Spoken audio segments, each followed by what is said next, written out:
The screen door slammed shut behind her, the sound a sharp punctuation to the end of another seemingly perfect evening. Julie, my wife, kissed me on the porch, the scent of her perfume, something floral and expensive, a stark contrast to the simplicity of our life, lingering in the air long after she had driven away in her cherry-red convertible. It was a kiss that felt off. Not cold, not exactly, but lacking the usual warmth, the familiar depth that had been our whole Edward for 10 years. I chalked it up to stress. Work had been brutal on both of us. I'd spent the evening tending to our vegetable garden, the rhythmic scraping of the hoe soothing counterpoints to the anxieties gnawing at me. The garden was our sanctuary, a small patch of green amidst the encroaching suburban sprawl, a testament to the life we'd built together, or so I thought.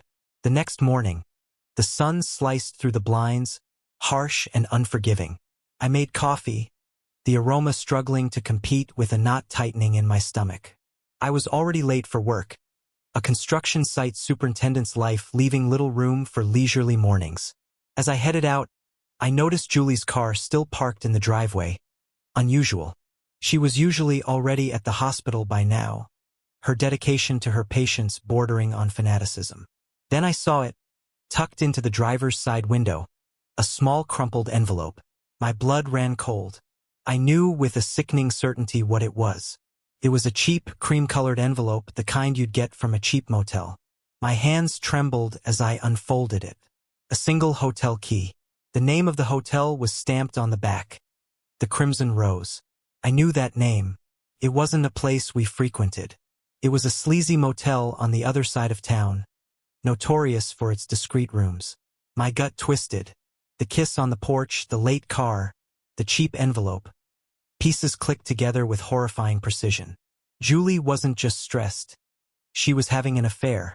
The next few hours were a blur of numb disbelief, punctuated by furious phone calls and frantic internet searches. I found it, a booking under the name Edward Jameson, a name I didn't recognize, for a room at the Crimson Rose on the same date Julie had been out.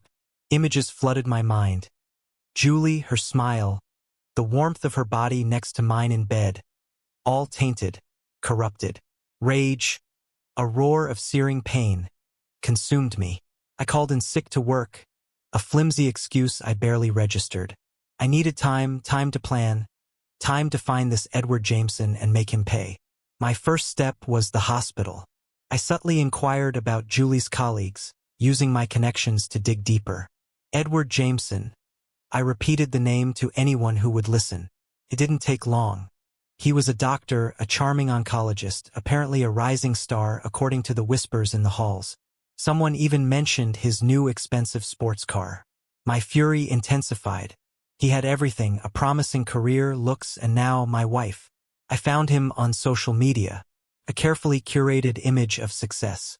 A handsome man, smiling confidently, pictures of lavish dinners, luxury vacations. My blood boiled. He didn't deserve any of it. He stole something far more valuable than material possessions. My wife, my trust, the foundation of my life. The Crimson Rose. I knew I had to confront him there. He had checked out by now, but I still had a chance. I tracked him down to his home, a large, newly built house, a monument to his arrogance. His expensive car sat gleaming in the driveway.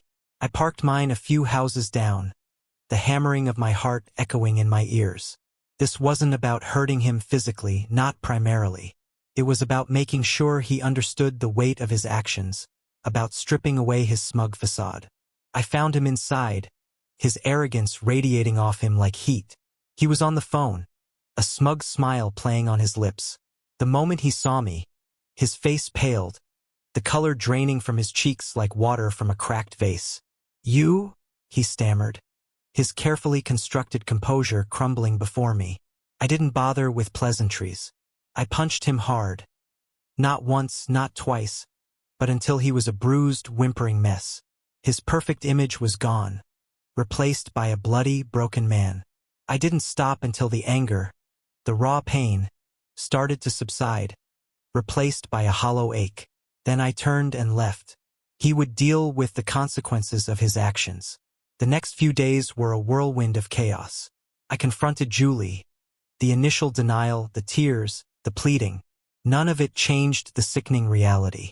Her betrayal was complete, absolute. The divorce was swift, brutal.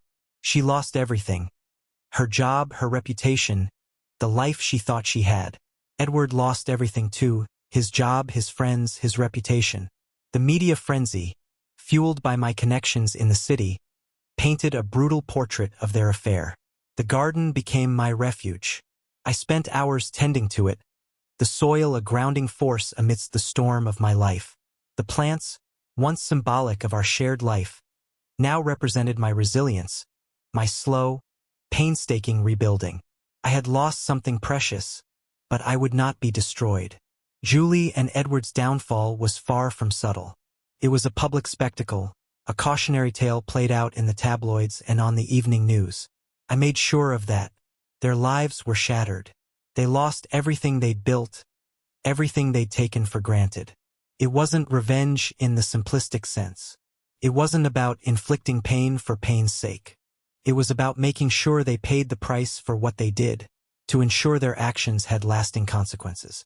And it was about rebuilding my life, brick by agonizing brick, and finding peace in the quiet strength of my own resolve. The kiss on the porch remained a bitter memory, a scar on the soul, but even scars fade with time, and I started to heal.